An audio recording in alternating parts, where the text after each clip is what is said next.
Welcome and thanks for joining us a little later than planned, but such is the nature of working from home and dealing with remote connections. So I do apologise for the late start, but thank you for hanging around in the lobby and waiting to join us.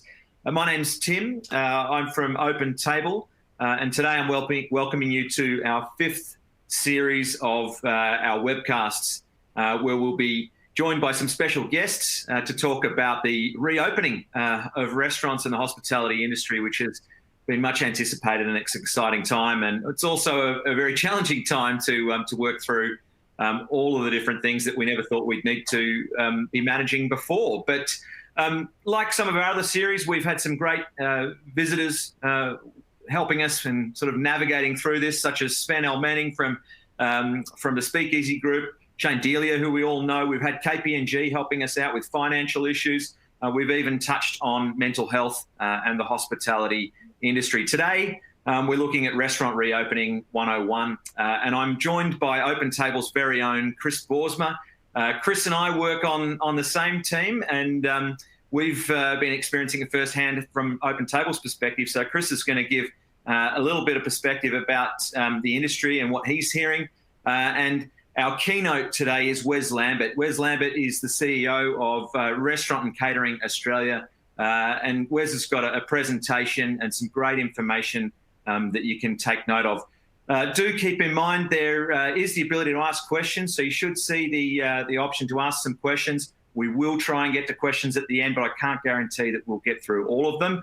And of course, we'll make the content available to you after the session as well. So if there's anything that you wanted to take down, don't feel the need to take 100 screenshots. We're going to get the information out to you. So look, if we can start, and I'll start off with Chris. Chris, you and I work on the same team, so we're experiencing much of the same things day to day. But what's the temperature check, Chris, on the industry? We've been sort of opening up different markets at different times. What's the feel out there? Yeah, it's a good question. There's a lot of feelings out there, that's for sure. And being a company that operates in Australia and through Asia Pacific, we're getting a lot of different scenarios occurring. But whatever might have started a little bit slowly, with government being a little more hesitant with 10 people at a time, at least in New South Wales and Victoria's quickly ramped up. And so restaurants have gone from sort of planning what might happen in a few weeks' time to all of a sudden planning, man, what am I going to do this weekend? And it's pretty exciting, actually. Restaurants are very excited in general to get the doors open, to get people back in the venue, which is exciting. And really just working through all the different things they need to think about, what their team looks like, what is the right date to choose to get open, how to sort of control the actual opening and what sequence of service looks like, what the menus look like. So many considerations, but it's happening a lot faster than I think everybody might have anticipated at the beginning, which is a nice thing. Yeah, it sure is. And, I know you've been flat out busy, as have I, fielding lots of questions and helping a lot of restaurants out and just trying to help them navigate through it all. And Chris, thanks for joining us. You're going to help with some commentary along the way following Wes's presentation, which we're going to jump into next. Wes, welcome. Thank you so much for carving out some time. I know that we've got a lot of people joining us live, and so many people will also be joining and watching the recording later on. And you're a big draw card for us to have on this session. And I know that people respect the information that's coming from Restaurant and Catering Australia, and we're very privileged to have you jump in and show us. So I'll hand over to you, Wes. I know you've got some slides to talk through. Hit it. Let us hear what you've got to say, and we'll come back together after that and perhaps unpack some of the concepts that you've been talking about. Well, thank you so much, Open Table, for the invitation. I just finished a Zoom call with the Queensland Premier, just a few of us in the room talking about the changes to Step 2 in Queensland. And as was expected, my slides, even though they are only a couple of days old, are going to be semi-out of date because the information is coming so fast and furiously from each of the premiers. It feels like the federal government put out a 1, 2, 3-step plan that was supposed to go over a 3-month period, and every premier decided to have a different timeline that was faster or slower. and they have different degrees of step 1, step 2, step 3. So we're calling them half steps. So most are entering into step 2 on Monday. So the expectation is that the industry will get more normal in most states from Monday. I may go in and out of order here as we go through the slides, so that everyone is. I'll start with New South Wales.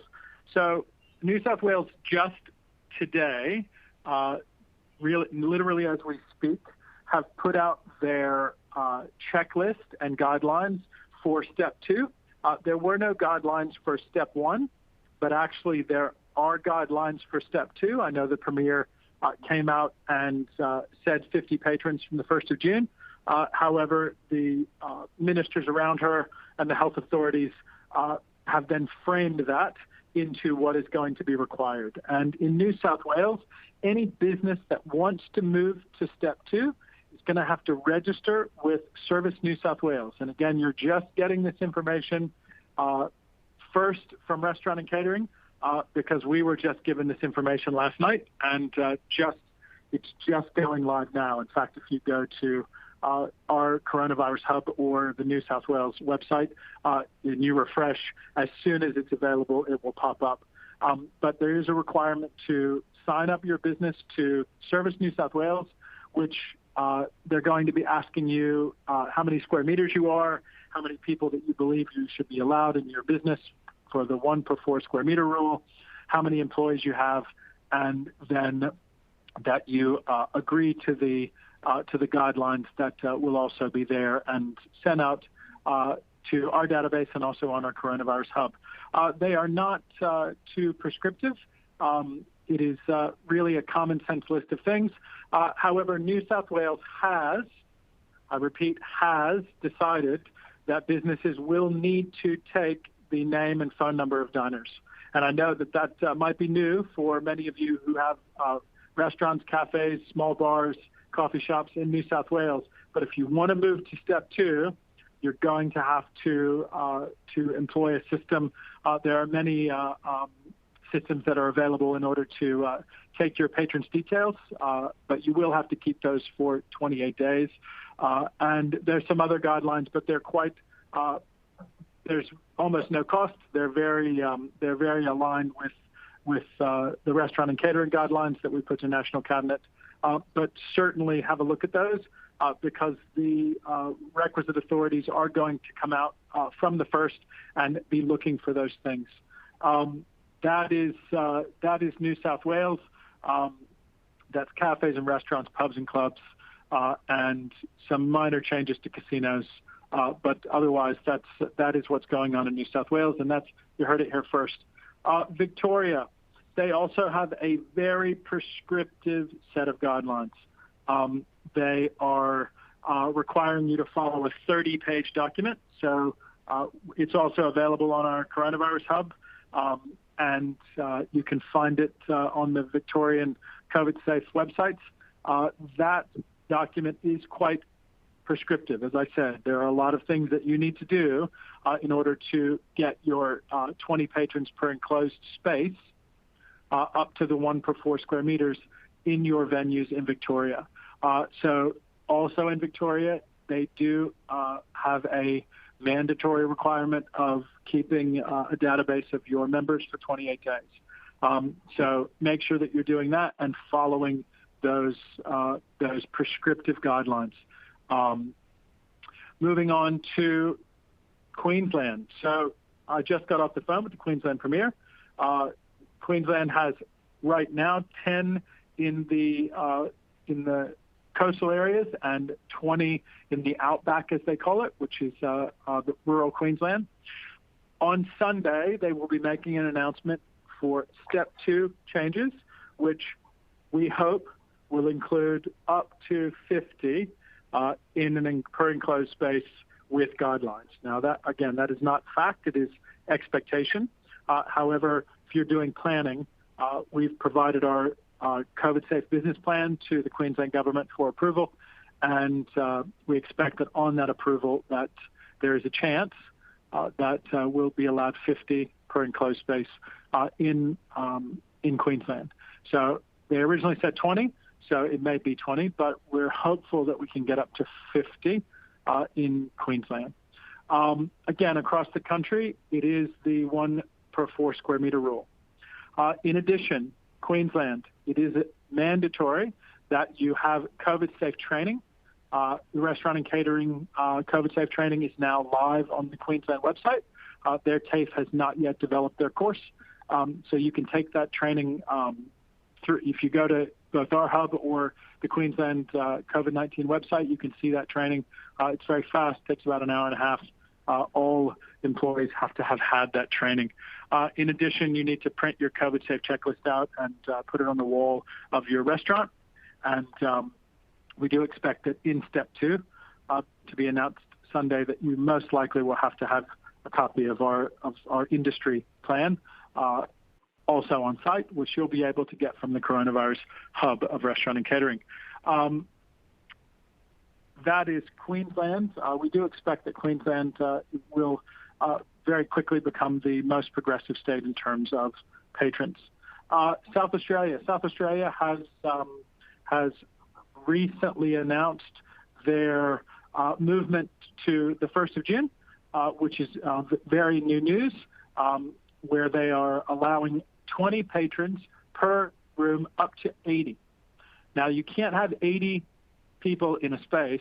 You can have 20 people per room, unrelated to the other 20s in other rooms in your venue, but you still have to follow the 1 per 4 square meter rule, which means that in order to do that, you would need 320 square meters of dining space with literally 4 walls, which that's not highly likely.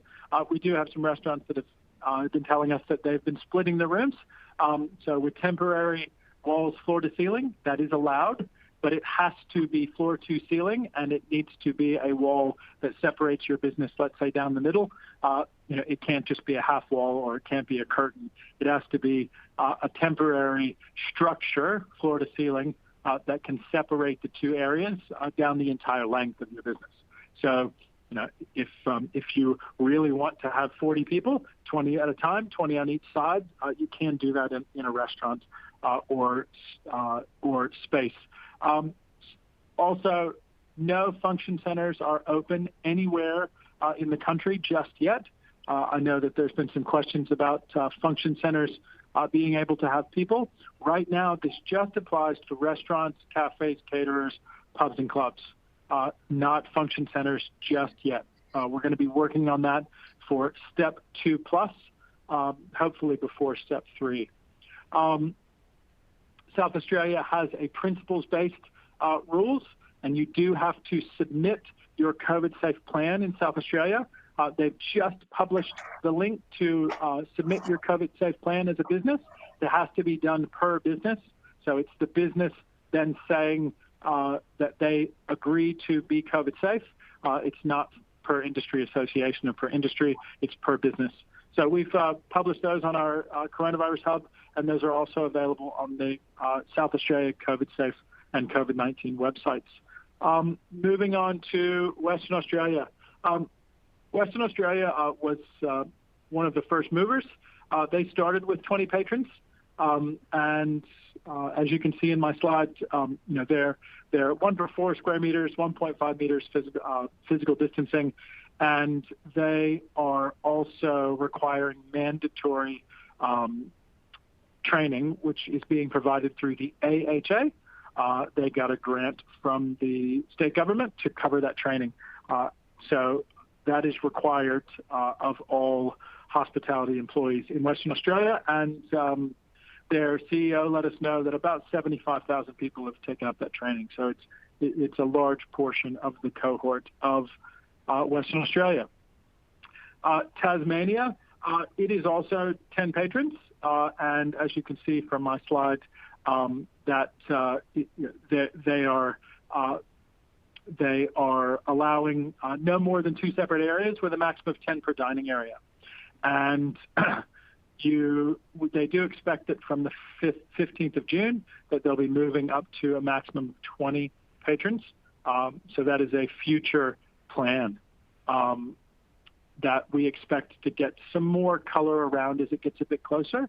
They've chosen to go just a little bit slower than the other states. So if you are in Tasmania, stay tuned. We will be lobbying to get that moved forward a little bit. However, there was a couple of outbreaks in Tasmania, so they're taking things a little bit slower than possibly the other states. And finally, ACT is at present it's still 10, and we do expect that they'll begin to follow New South Wales lead just a little bit faster. They do not have a plan. They do not have guidelines necessarily. However, in moving to step 2, I do believe that the Chief Minister there will likely be looking at guidelines similarly to New South Wales. New South Wales opened first to get diners into businesses to see where the pain points were and see where the problems were, and now they're requiring guidelines to move to step 2. So again, if you are in New South Wales, which is the largest market in Australia for restaurants, you do need to register with Service New South Wales, and you will need to follow the guidelines that New South Wales government has put forward, which does include tracking and tracing of your patrons, as well as highly recommending that you take COVID-safe training. That is Northern Territory. It's been open for quite some time.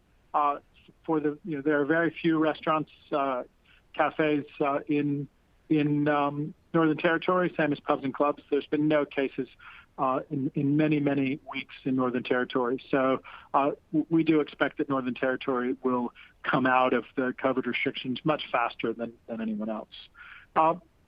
That is my update of what's going on around the country.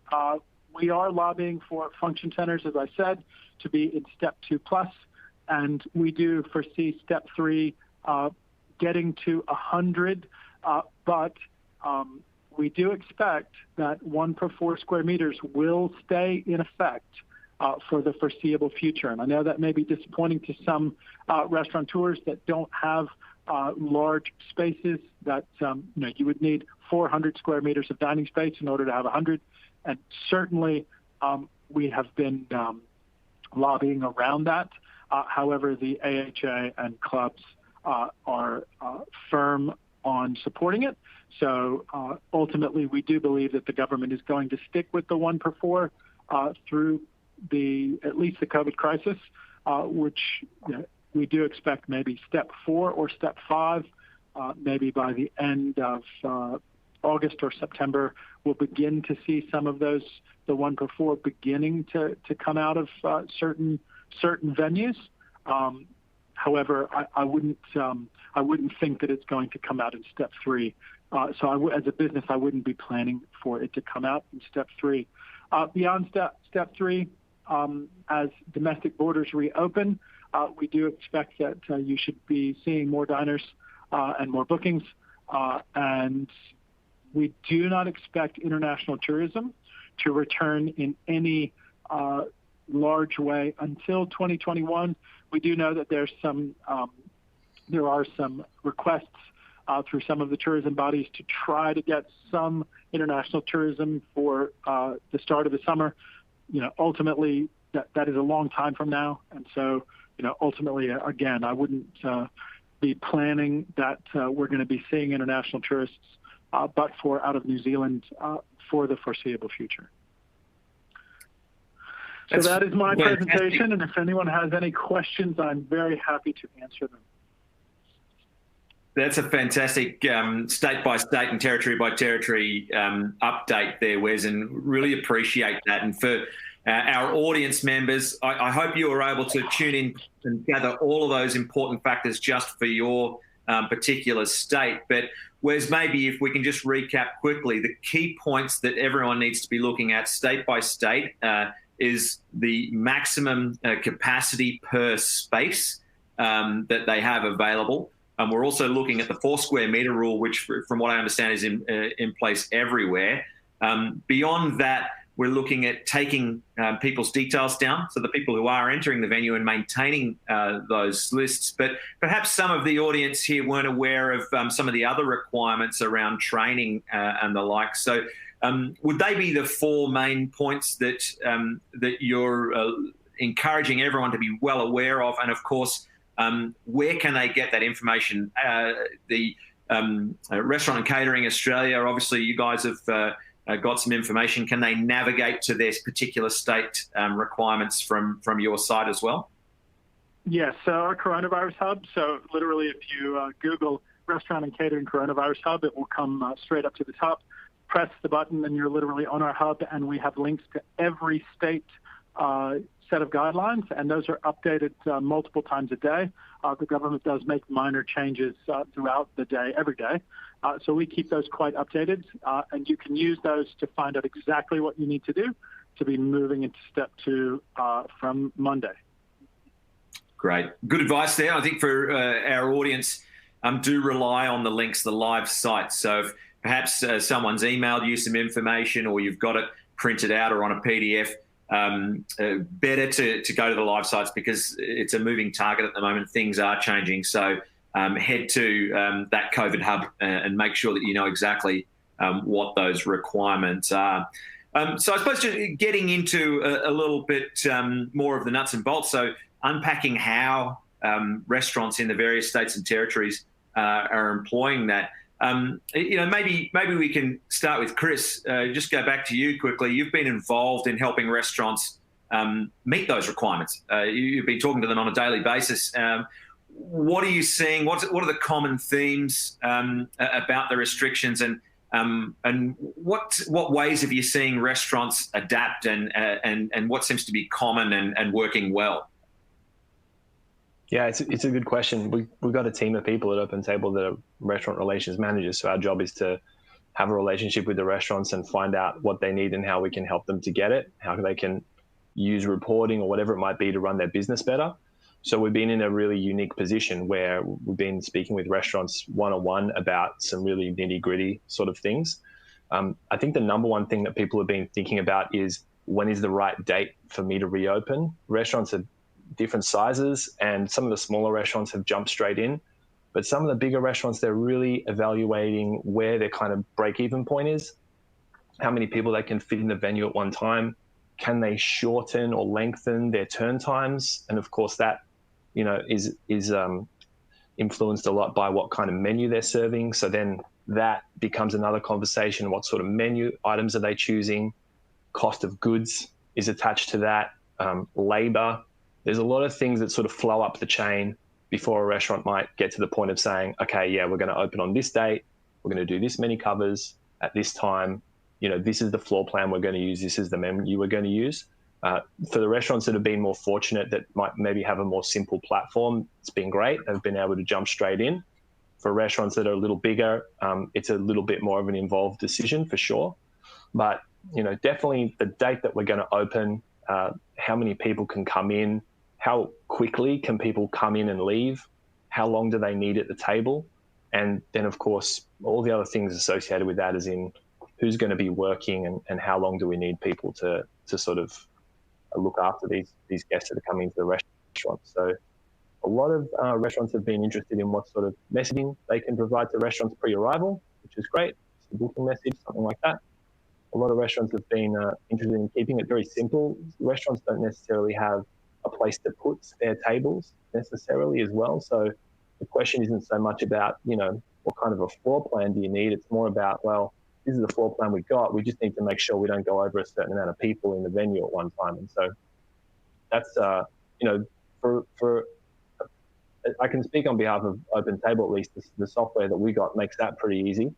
But there's a lot of other things, like people obviously now they want to know how they can capture guest name and details, and they want to know if they can put credit cards up in place to take a bit of security around bookings to avoid no-shows. So these are the main themes of what people are talking about at the moment. Yeah, we've seen a little bit of coverage. I was looking at Instagram, some characters that I'm following there, and there was some commentary around no-shows, and that's really hurting the industry. maybe just to flip to Wes, no-shows is a big issue. From a higher level, and perhaps in the discussions that you're having with politicians and industry leaders, what are the common themes around the issues that restaurants are expecting coming out of this and reopening? Well, I will be on SBS News tonight talking about no-shows, and ultimately we are in the COVID environment, and it is business unusual. Any business that is thinking business as usual and doing the things the way they used to do, you're going to have a hard time pivoting into the post-COVID environment. So, we have seen a move to 100% takeaway and self-delivery and app delivery from dine-in. And now we're just moving into some dine-in. So before COVID-19, about 8% of all dining was delivery. Post-COVID, 25% will be delivery. So this is a huge difference. This is a change in consumer behavior. And you can't expect this to happen when crises like this happen, when there's a fundamental shift. That'll be twofold. Our industry is shrinking. In certain states, we've seen permanent closures already approaching 10%. We do expect somewhere between 25 and 30% of all restaurants in Australia to close permanently. That will be either through the COVID crisis, which we think about 10 will be closed by 28 September. And then once the government removes all of the safety nets and safeguards, which we're lobbying for them to keep, but if they remove JobKeeper, if they remove the BAS top-ups, if they remove the landlord's code of practice, if they remove the safety nets that are in place, many businesses that won't have the same domestic visitor numbers and will have virtually zero international tourists, they might not make it through till 30 March, which is would be considered the 1-year mark for COVID. So what will happen is delivery is going to increase as a percentage of the restaurants that continue to trade. And then as there are government restrictions in place, so even through step 3. So step 3 has no end date on the federal calendar, on the federal schedule of step 3. So we might see step 3 for maybe 60 days. So all of July, all of August, or mid-July to mid-August, mid-August to mid-September.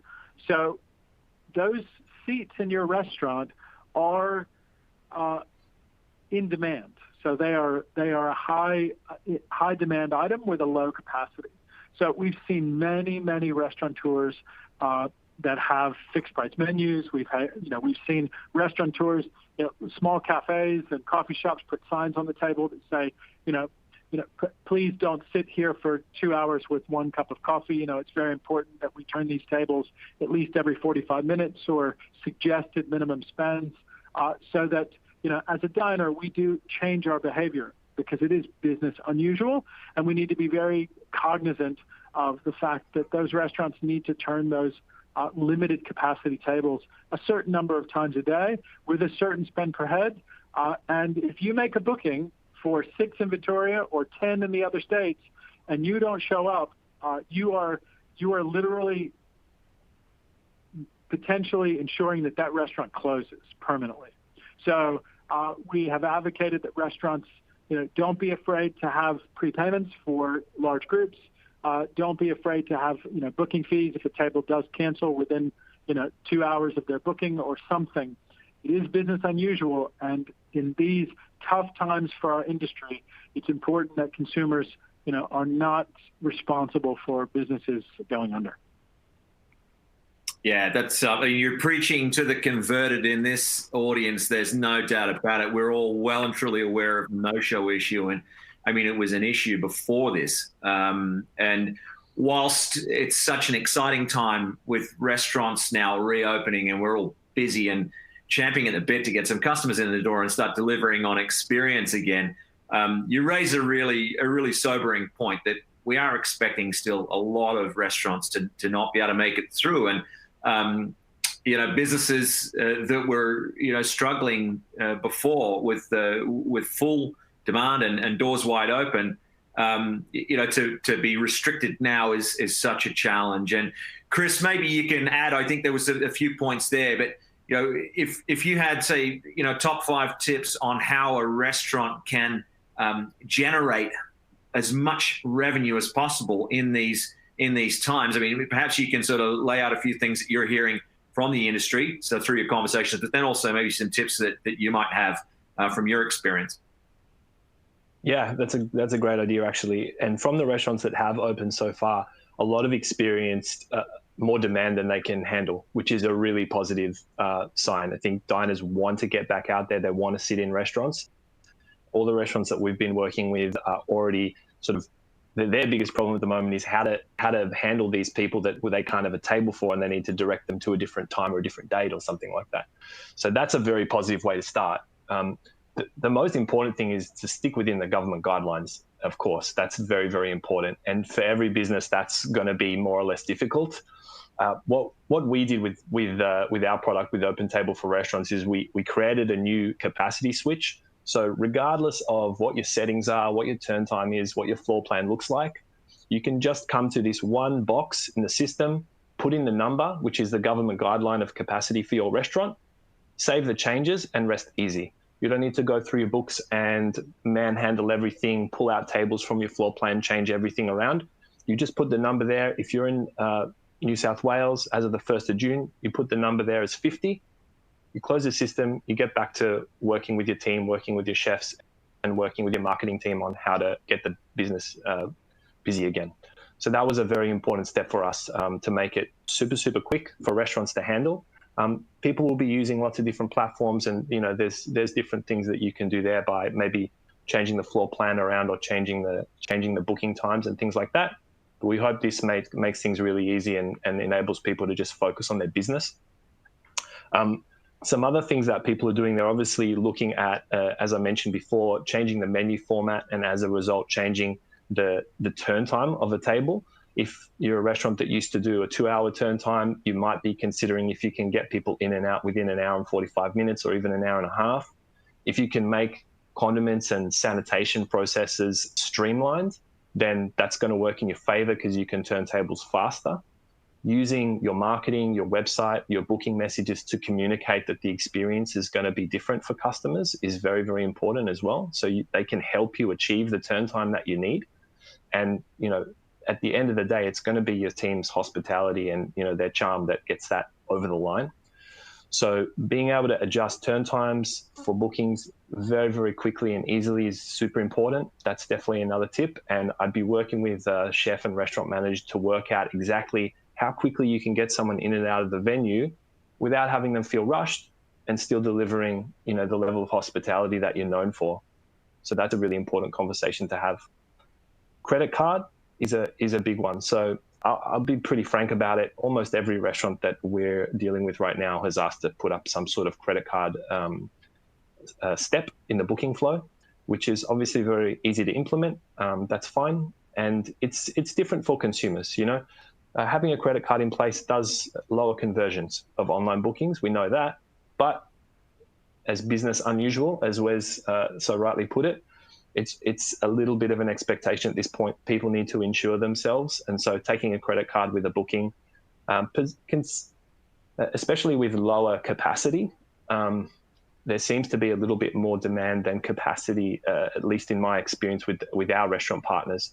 So we feel like putting a credit card in place is probably a fairly reasonable step, and it's very easy to do. And you can just set that up or speak with your account manager to get it set up through your booking platform. Another thing that I think people would be thinking about as well is the traffic. So basically, how many people are coming in and out of the venue at one time. It's all well and good to say you can't have more than 10 people or 50 people in the venue at one time. But what about at those moments where people are coming in and out? You don't want crowding and you don't want queuing either. So having some sort of good messaging that's going out to the public on the front door, things like that, on your online assets is important. And having a good system that can manage a wait list is very important as well. We're fortunate to have an extremely strong system that manages wait lists, both in-house and online. So whether you're taking people onto a wait list as they're approaching a business, or whether you allow them to put themselves on the wait list from online. These are really good options that our restaurant partners are very fortunate to have. So it's a little bit less of a concern for them. But yeah, if you're a restaurant that hasn't, not using a platform like that, or your business model wasn't set up to do that previously, could be a rather big step to think about how to manage a wait list. So that'd be something to think about as well. And of course, oh, sorry, Tim. No, I was just going to comment on that. We will have some people in our audience here that are trying to navigate these things with a minimum of, I suppose, technology involved. And that's probably a great tip there from Chris, is just to have a list. I mean, if you've got your 10 people booked for that time slot and someone else calls, take their details. However you do that, put it in a diary. Take their phone number, and in case you get a cancellation, heaven forbid a no-show, you can call that interested party back and try and fill that spot. And I think, obviously we're, you're partner with Open Table here today, but a lot of these concepts, you can apply them in a non-technology environment as well. And, certainly that's one that you can do. But Chris, the last one I was going to ask you about quickly is special offers. I heard some feedback coming out of the United States overnight that one of our restaurant groups, a larger group in the States, was actually seeing, with restrictions on capacity, higher turnover in terms of spend than what they'd been achieving in 2019. It's quite an extraordinary statistic, and it speaks to obviously that business's organization in terms of making sure that maybe they're menu engineering a little bit, but then also the sentiment for diners to be coming out and wanting to support restaurants. So in terms of special offers, anything interesting you're seeing that restaurants are doing at the moment to differentiate what they're offering?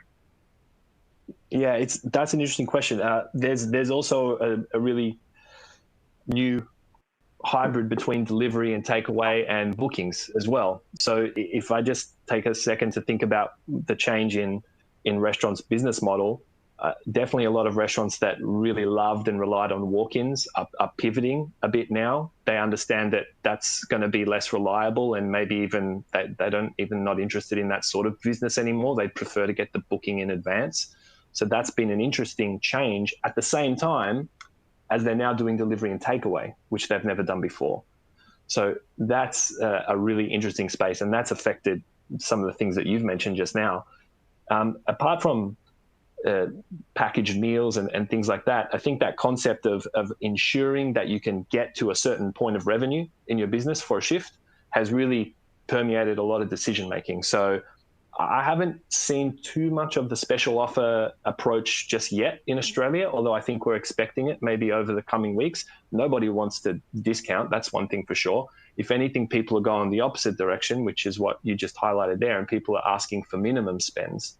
We want to have you in the restaurant, and Wes touched on it as well in some table messaging he highlighted in cafes, where we want to have you in here, we want to have you drinking a coffee, but is it all right if you can make sure you make it worthwhile in as polite a way as possible? Restaurants use minimum spend wording in other things that they do, so it's not a foreign concept. But yeah, we have seen a bit more of take a credit card, ensure a minimum spend, serve only a selection of menu items, or a sort of set menu approach. And that does seem to be, ramping up a little bit. Yeah. I think it's encouraging thought that diners out there are prepared to invest a little bit more. If we're going to go out, then, we're committing to spending some money and having a great time and being understanding of the industry. And I hope that we see that here in Australia as well. But look, Wes, we'll come back to you, and then we in the essence of time, we are going to have to start winding things up. So we'll see if we can knock off a few of these questions that have come through. But I'm going to indulge myself first. I've got a question. We know that we need to capture diner details. So firstly, just to clarify, do we need to capture all diner details, or is it just the details of the booker? And then the bit that I want to add on to that is, have you heard anything from your government resources about perhaps facility for venues to do that? Maybe whether there's a register, an online register, or any of the states or territories thinking about something like that to help restaurants. And of course, you've got issues around privacy as well. So we want to keep this data for 28 days, but keeping someone's name and phone number and email on an Excel spreadsheet may not be in the best interest of that person's privacy. So have you heard anything around that CAPTCHA? Firstly, do we need to do all, and then other states and territories looking at helping with that? Well, that's a big question. So ultimately, no, the states and territories are not going to be providing a register that is managed by the government. Ultimately, it is in New South Wales, in Queensland and Victoria, businesses are supposed to just take, in some states, it's the full details, unverified, meaning you could say your name was Bob Smith and give a false phone number, but you really wouldn't be COVID safe if you did that. You certainly would be endangering yourself and those around you. But depending upon which state, and again, that's on our Coronavirus Hub, it's as simple as first name and phone number of the booker to the full details of everyone who's dining, and each state has a different requirement. There is software available, things like Guest HQ, that will allow diners to keep their information to themselves and then check in that they were at that business, which then exists in a third party. I know Guest HQ now has their data center in Melbourne, and we'll keep that data for 28 days. Ultimately, this is COVID. This is COVID safe. This is the new normal, business unusual. We often say, no shirt, no shoes, no service. So you are all private businesses, and everyone who comes to your business is entering your private business, and you, the business owner, are responsible for ensuring that the law is followed. So you are likely to be the one to get a large fine if you do not have the details of your customers. You are the one to likely get a large fine or lose your liquor license if you serve someone who's underage. You have the larger risk, and you have the right to refuse service in this particular instance because that's required to follow these guidelines, like them or not, love them or not. They are the rules that have been set forward by the New South Wales, the Queensland, and the Victoria government. And if a diner has a issue, certainly, they are more than welcome to have that issue, and they're more than welcome to want to protect their privacy. However, you as a business owner will be the one who is fined if you do not collect that information. So it is, certainly use whatever service that you feel is the most appropriate. We have been taking bookings in restaurants. OpenTable has been making booking in restaurants for decades. So having that information is not odd. We all hand over our driver's license at hotels to make a copy when you check in. Most of us don't ask what their privacy policy is about that ID. It's posted on their website. We all hand over our ID and full details to fly on airplanes. We all make bookings in restaurants, and we have done so using telephone. In fact, from now forward, if you want to be on a wait list at a restaurant, they can't give you a buzzer anymore. They'll have to take your name and phone number in order to even put you on a wait list to let you know when the seat's available. So, ultimately, it's not an us versus them. It's not a privacy situation. It is a condition of entry into your business to dine that you are required by your state government to get that information. And your diners can choose to give it or not, and it will be up to you then whether you do or do not follow the law in your state. There you go. Sobering, but very important. So I'm sure everyone's got that message loud and clear. Look, we've got a few questions here that have come from the audience live whilst we've been on air. And there's a number of them here that are actually sort of going back to your earlier part of the presentation, Wes. So if I just read the first one out, you might need to... I've got time. Good. So... someone's asking here, we've got a multi-level venue, and ground floor is the bar, then they've got restaurant, 2 top floors. So they're asking about the spacing in different areas as opposed to, if it's 50 packs per venue or per space. And I know that might be different state by state, but can you just recap on that? State by state. It is state by state, so it depends on what your state you're in. So right now, the verbiage in some states is per enclosed area, and in some states it's a cap on the total.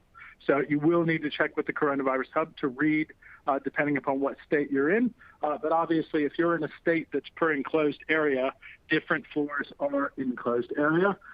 But do understand that bars are not allowed to be open for bar service. Your diners must be seated and cannot be congregating. Yeah. I've got a question here, perhaps someone from a hotel. Can we have tips on handling airline crew? So hotels obviously house airline crew a bit, and if those crew are allowed to dine in restaurants, I'm not sure whether there were specific restrictions there or whether there were maybe some self-imposed guidelines where airline crew was staying and dining in their rooms. But is there any guideline around airline crew and staying in hotels and using the restaurant facility? So that is a very large question, and I happen to know the answer. There is a cohort of individuals that are considered to be exempt. Politicians are exempt. Flight crews are exempt.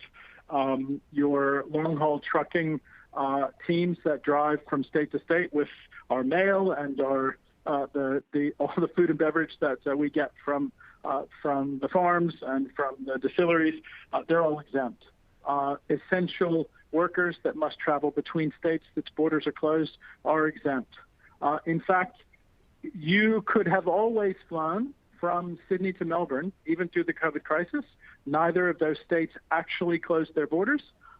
So there are quite a few people that do fly from New South Wales to Victoria without restriction even today. So flight crews are exempt, so they certainly will be eating in restaurants around the country. Good to know as well. And look, we do have quite a number of questions here, so I apologise to those of you that have loaded up a question for us, and we're not going to get around to all of them, but we might take two more questions, and then we'll see if we can wrap it up from there. We've gone slightly over time today, so appreciate those of you that are hanging on, and we'll wrap up. I know that Wes is busy as well. He's going to have to get off to his next appointment. And yeah, so look, just a couple more questions. So 4 square meters per table or per customer. I think the answer there is customer, but if we add on to that, Wes, is that 4 square meter rule, is that a national rule? We seem to see that everywhere. Is that right? It is a national rule, but for Northern Territory, and it's an average of 1 per 4 square meters. You do not put your tables 4 square meters away from each other. Tables are 1.5 meters away from each other. So the edge of a table to the edge of a table, if it's 2 tops side by side, or if you have 4 tops where the backs of a customer are facing the back of another customer, it's 1.5 meters between you. 1 per 4 is an average. And in many states, you have to calculate based upon your dining area, not including staff, how many diners that you can have. And then if it is over the cap applies. If it's under the cap, then your calculation applies. Great. And I think we just keep harping on, get onto that COVID safe website and make sure you're looking at that through Restaurant and Catering Australia. Look, last question for you, Wes, and we'll sort of bring in the sanitisation element. So I'll read this one out. Maybe you can speak a little generally about sanitising. But in terms of dining in, do all menus need to be disposable? Or can they be laminated and cleaned? Can they remain on the tables? What are the guidelines around those types of things, Wes? So let's just step back and think common sense. So keeping us at 0 infections is reducing the touch points. I can walk into a retail store, a clothing store, for example, and I can walk around that entire clothing store and touch nothing. And walk out, and I have touched nothing in that store. I've just looked, and I have been a patron in that business. When you go into a restaurant, literally from the moment that you arrive, you are touching things in restaurants. And so being COVID safe is about reducing touch points. So if you are going to have laminated menus, you need to wipe them down. We strongly advise against having menus at the front that many people can pick up and touch. It's in that case, if you have chalkboard menus or if you have single-use menus, it's very important because ultimately what you don't want is multiple people touching an unclean menu. So yes, you can have laminated menus, but the best practice is for you to have single-use menus. In addition, with the diminished number of customers, certainly you need to be thinking about what are my highest margin items, right? So if you have a 50-item menu and you can only have 10, 20, 50 patrons at a time, that might be a stretch. It might be thinking a little bit bigger. So, having all of that food and beverage available for order might be a little much with the current capacity limit. So we are advising that you re-engineer your menu to your highest margin, most popular items, and that then leads to, okay, maybe I should have a single-use menu because I'm reducing it down to make sure that I can turn those tables faster and reduce my cost of goods. Yeah. And look, obviously there's technology solutions that can help with menus that diners could be looking at on their own devices. But equally, venues could be looking at chalkboards and potentially strategically placed chalkboards around your restaurant that would enable every seat to be able to see them. That would be an option as well for venues. I think just thinking outside the square a little bit as to what you can do. But look, we'll wrap it up here. Wes, do you have any closing comments that you wanted to leave us with? So if you have not pivoted your business yet, make sure that you pivot your business. So be thinking about additional revenue streams. Be thinking that we're going to be in this COVID-safe environment for a significant period of time. Now, whether that significant period is 3 more months or 6 more months or 9 more months will be a factor of the number of infections. But we are going to be in COVID for a while, and if you haven't re-engineered your business because you were closed, you were waiting for step 2, and you're reopening next week, definitely be thinking about bringing on some of the other revenue channels like takeaway, like self-delivery, app delivery, grocery, bespoke experiences for your diners, because we do expect that the dine-in will be depressed, and no one can guarantee that JobKeepers continues after 28 September. So it will be important that you've pivoted your business to factor in COVID-19. All right. Well, thanks very much, Wes. Chris, thank you also for your insights and comments there, the best practice tips, I think, for anyone listening today. If you didn't catch all of those, or if you heard something and you found it was interesting, reach out to Chris, reach out to me. OpenTable, go direct to our website. You'll find ways of getting in touch with us as well. Wes, I'll save the last thanks for you. And I think I can easily thank you on behalf of the entire hospitality organization and industry in Australia for being with us today and for providing the insights, but for the work that you're doing behind the scenes. And you don't get customers coming through your door and saying how they love the service and dropping you a tip. We reserve that for the industry, but you're doing so much hard work, you and your team at Restaurant and Catering Australia, to help us through this and to help guide our politicians and the leaders of the nation to make the most of the situation and to come out of this with as much of our industry intact as possible. So thank you very much on behalf of the industry. And thanks to our audience for joining and for staying all this time with us. We ran a little bit late and we ran a little over, but I hope that you've been engaged all the way. It's been certainly one of my favourite sessions that we've done so far. And thank you and all the best. Thank you.